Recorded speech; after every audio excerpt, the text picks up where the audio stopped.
Hi, I'm Sam Lavine, and I'm a sophomore research fellow for the Civil War Institute at Gettysburg College. Today, we're on Cemetery Hill inside of Gettysburg National Cemetery.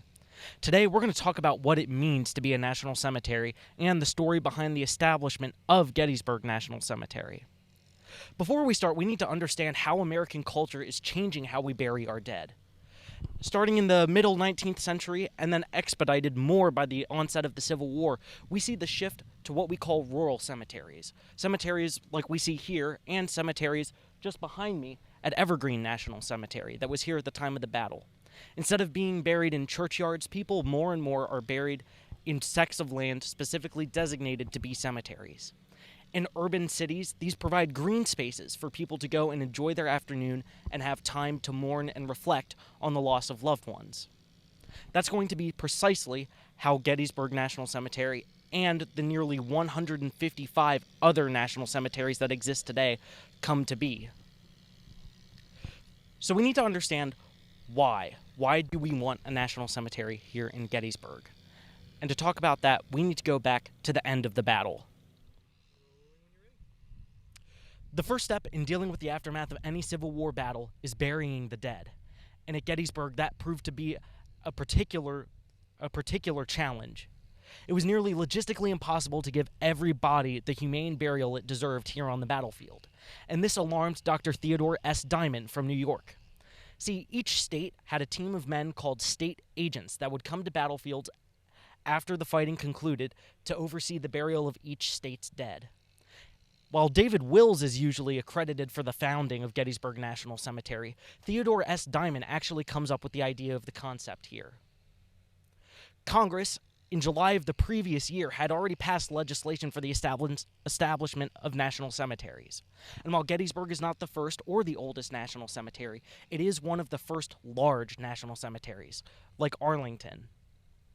Diamond then writes in a letter to New York General Agent John F. Seymour, saying that at his request, a meeting was held at the office of David Wills, Esquire, agent of the state of Pennsylvania. At this meeting, I presented a proposition that a portion of the ground occupied by our line of battle on Cemetery Hill should be purchased for a permanent burial place for the soldiers of our army who lost their lives in this battle, or who died here of their wounds, and that their bodies should be gathered from the fields in which they were interred and deposited in this burial place by regiments and states with proper marks designating their graves. This letter starts the movement towards the establishment of Gettysburg National Cemetery. This movement starts around July 20th. David Wills, after hearing from Diamond, writes Governor Curtin about the cemetery. Now, in his letter, it makes it seem like he is more the mastermind behind the movement to establish the cemetery, despite it being Diamond's idea. But David Wills then spearheads the movement to purchase the ground for the cemetery. You see, the land that they had in question was already under private ownership, and they looked to purchase these properties for about $200 per acre. David Wills will say in a letter to Pennsylvania Governor Curtin, there is one spot very desirable for this purpose. It is the elevated piece of ground on the Baltimore Turnpike opposite the cemetery. Today, that would be the ground on the other side of the Baltimore Pike near the Winfield Scott Hancock and Oliver Otis Howard statues. Continuing on, it is the elevated piece of ground on the Baltimore Turnpike opposite the cemetery. It is the place where our army had about 40 pieces of artillery in action all Thursday and Friday, and for their protection had thrown up a large number of earthworks. Continuing on, he said, it was the key to the whole line of our defense, the apex of the triangular line of battle. It is the spot above all others for the honorable burial of the dead who have fallen on these fields. Honorable dead, a term that you and I have probably heard many times before. It's featured multiple times in the correspondence surrounding the establishment of Gettysburg National Cemetery, and it's also mentioned in Abraham Lincoln's Gettysburg Address, these honored dead. However, gaining access to the grounds and purchasing the land for the cemetery will prove to be a much tougher task. There are other forces at work here in Gettysburg. David McConaughey, the president of the Evergreen Cemetery Association, is also looking to purchase this land. When Wills writes to Governor Curtin, he begs for an urgent response about whether or not the state of Pennsylvania is in a position to purchase this land for the cemetery. There is no known response from Governor Curtin to Wills, and McConaughey purchases the land at the start of August. At this point, David Wills calls for a meeting between all of the general agents to try and negotiate with McConaughey. Unfortunately for them, negotiations at first prove unfruitful, as they are not satisfied with the terms regarding the management of the ground. You see, there was a little bit of a misunderstanding between McConaughey and the state agents led by Wills. They thought that if they were to establish the cemetery, that it would be the Evergreen Cemetery Association, the civilian cemetery that would be overseeing the grounds. The other state agents and Governor Curtin knew that the federal government had to be the ones to operate the cemetery without the interference of outside forces or administrations. Things needed to happen fast. Wills was frustrated by the lack of progress and looked elsewhere on the battlefield for burial sites. After a meeting amongst all the state agents on August 3rd, 1863, where they agreed that any cemetery must be independent of local influences and control, they set out to negotiate with McConaughey on August 5th. McConaughey offered them an adjacent 9 acres of land to their original proposed location for the same asking price of $200 per acre. This was unsatisfactory to Wills, and so he looked for other places to bury the dead on the battlefield. While Cemetery Hill would have been the preferred location, Wills decides that he finds another somewhat suitable location at what he calls the left center site on Cemetery Ridge. This would have taken up land near the Leicester Farm, which served as Meade's headquarters during the Battle of Gettysburg, and also Ziegler's Grove, all in the vicinity of where the Pickett Pettigrew charge occurred on July 3rd. Over the next 8 days, from the 5th to the 13th of August, Wills pursues the left center burial site. However, on the 8th day, the 13th of August, Governor Curtin receives a signed letter from 13 members of the Gettysburg community petitioning for where they believe the National Cemetery should be placed. Notable signatories include Samuel Simon Schmucker and the president of Pennsylvania College, now Gettysburg College. They express that they desire that the site of the National Cemetery be located on Cemetery Hill in the land that McConaughey had purchased. They said that in their letter, they believed that the dead should be buried in a place of highest honor, which they believed to be Cemetery Hill. Not only is it a more honorable location for the burial of the dead, but it is also a more convenient location, as Cemetery Ridge at the time still belonged to many private farmers and citizens. They said that they believed that there was a mix-up in the terms expressed between McConaughey and the state agents.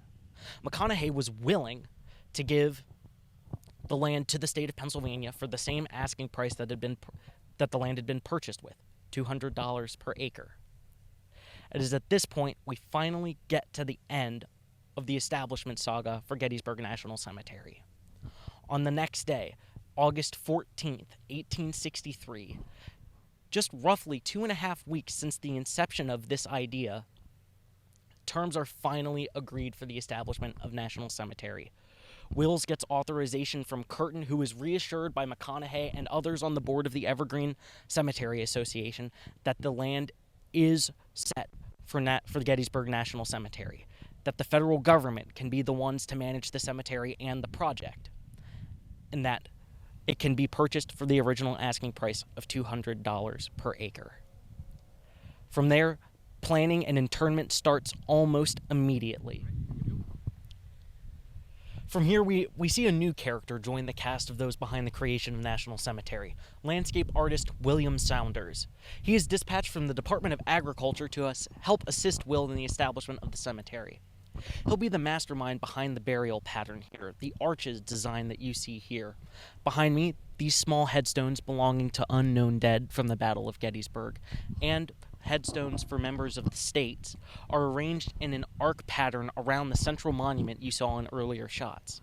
This is a non-sectarian design, which stems from the process of being able to bury dead from a tragic event, things like the Johnstown flood, that cemetery is built along the same lines. It's a place where people, regardless of religion, can come to mourn and reflect.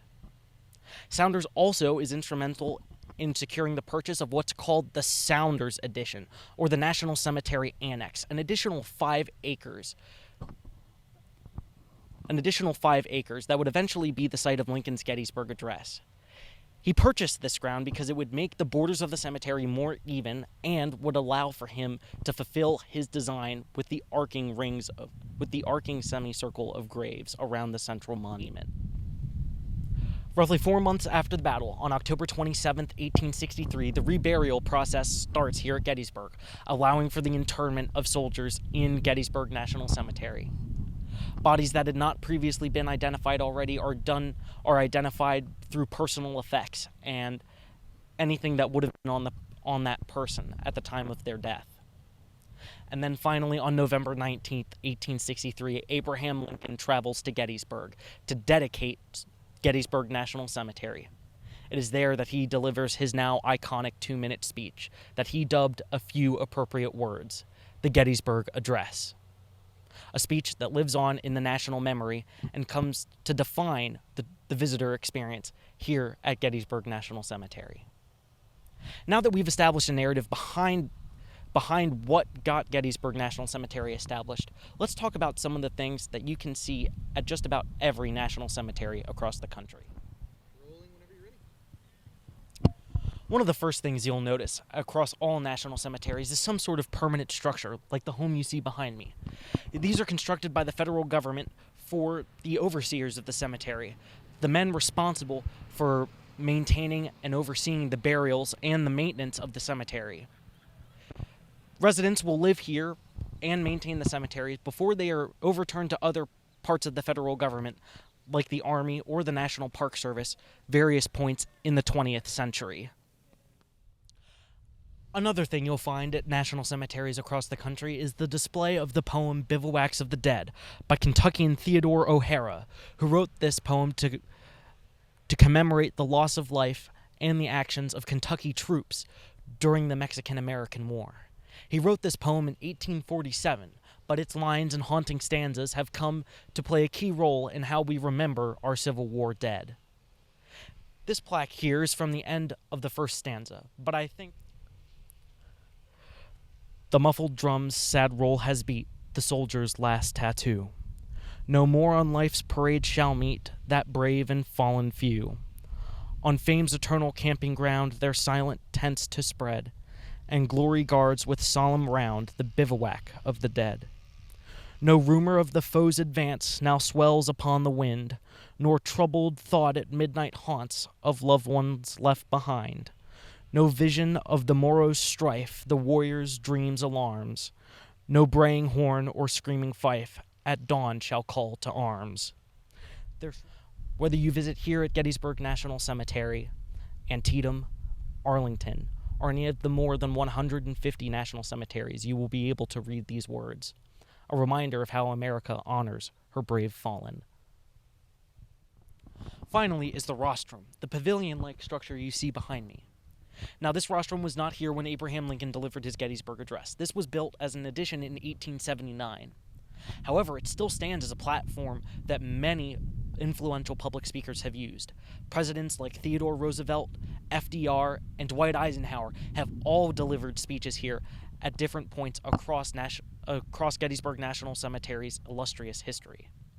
If you were to ever attend a dedication day ceremony, influential figures like the keynote speaker, the president of Gettysburg College, superintendent of Gettysburg National Military Park, and others would be seated upon the rostrum as they wait to give their addresses that day. It serves as a way for public speakers to address crowds and help preserve the legacy of what these men fought and died here for. As I've said throughout the video, as things stand today, there are 155 national cemeteries across the United States in 42 different states, including Puerto Rico. Of those, 14, like Gettysburg National Cemetery, are managed by the National Park Service. And today, 160 years later after the battle, after the internment of the initial 3,500 soldiers, additional American servicemen killed in the service of their country have come to lay rest from here, from every American war, from the Civil War to Vietnam.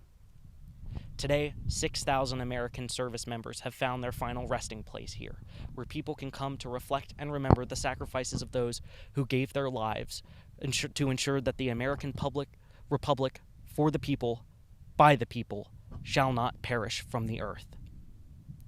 I'd like to thank you all for joining me here today at Gettysburg National Cemetery, and I'd like to give a special thank you to our friends at the National Park Service for allowing us the special privilege of filming here today. It has truly been an honor. Until next time, for the Civil War Institute, I'm Sam Lavine.